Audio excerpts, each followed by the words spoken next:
علماء غواړي چې ستاده بچي واقعي ته او پیژنې د مول پلار احترام وکي ستاده بچي ستاره سبارش ذریعہ وګرځي ستاده بچي ستاره عزت ذریعہ وګرځي ستاده بچي د قیامت په سختو کې ستا په کار شي بهر محترمو نبی علیہ السلام فرمائی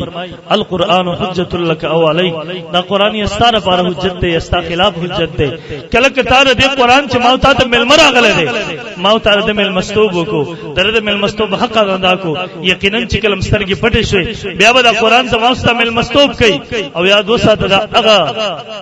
وفادار ملمه دی چې کله ماو ته د مل مستوب کو د قبر تیاری ته ورلو سترګې ظاهریم چې بند شوي حقیقت سترګې کلاو شوي د قبر په هغه تیارو وحشتونو یوازې والی کې ورې دی یوازې نه پرې دی د قبر د سوال جواب په وخت کې ورې یوازې نه پرې دی د قبر په تیاری کې به تاسو رڼا درکې د قبر په یوازې والی کې وستا ملګری د قبر په وحشتونو کې وستا لپاره هغه د ډاډوالي ذریعہ د جهنم د هغه سخت مرحلونو وستا لپاره د نجات ذریعہ او دا هغه وفادار ملمه دی تر هغه وخت پورې به تا یوازې نه پرې چې تر څو جنت ته نه داخل کړي خو ها ډېر زورور ملهم دی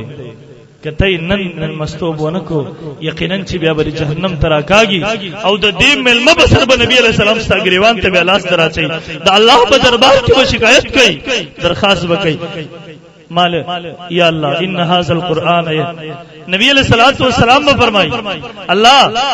زما دې قوم زما دې قران نه غب جوړ کړو زمانه دې قران سره ډېر بد سلوک کړو پیغمبر په خپل باندې بیا راځي ستا خلاف په مقدمه دایر کړي د دمل مستوب محترم دانه د شری ته ډوړی ورکو دې ته کپڑے واوندو دې ته خخه تاخونه جوړکنه محترمو دا په بچو باندې زده کوي په خپل باندې زده کوي په دغه قران باندې عمل وکړي دغه قران محترمو در خپل ژوند دستور وګرځوي دغه مدارس دا کامیاب کې چنن پوره دنیا شروع ده چې دا ختم کی ان شاء الله زمو علماء دیوبند د بوټي لګولې دي ستا کوسه مدرسه کولاو دا ان شاء الله تعالی بچي رهنمایي وکيږي بچي چې سکول ته ځي کوم پیسې لګي کم داغه باندې سبقونه وي دغه څه خیال د مدرسې کې وساته دغه مدرسو دغه قاری سیوانو سره دغه علماء سره تعاون وکي دغه دینی مدرسې آباد وساتي ان شاء الله دا ورته مل مستوبي قیامت پورز به بیا د زمو مل مستوب کې ټیک دکره ان شاء الله کوبه ورغته ان شاء الله دغه قرآنی مجید مل مستوب بکاو کنه ان شاء الله وادر ما سره بچی بر علی ورتا مال بلګو لا سوچت کې ما سره د چا आवाज الله رب العزت عمل کول توفیق ویډیو په باره کې د علماء فتوا دادا کوم سیس چې برای راست قتل ناجایز دي داغي ویډیو جوړول یا په ویډیو کې قتل ام ناجایز او حرام دي